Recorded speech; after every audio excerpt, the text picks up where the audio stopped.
Guys, pwede ka na mag-ihaw anytime sa bahay ninyo. Pag meron kang ganitong mini grill, ito barbecue grill natin, portable siya. Pwede nyo dalhin sa mga camping, sa mga outdoor activities ninyo.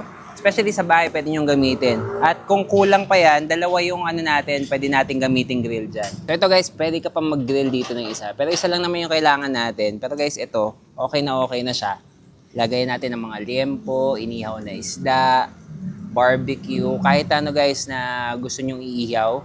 Eto, napakaganda guys.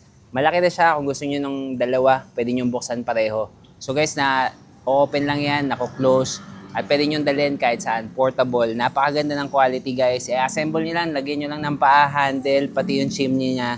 Sobrang bilis lang gawin. Kaya guys, kung gusto niyo ng magandang ihawan, maganda tong ihawan na nakuha natin at maganda yung quality niya. Sobrang bilis lang rin i-assemble at complete accessories na i-assemble niyo lang. So, sobrang ganda gamitin at talaga mag-i-enjoy pa kayo pag mag-iihaw kayo guys. Sobrang ganda nito. Ilalagay ko na lang yung link niyan sa Yellow Basket.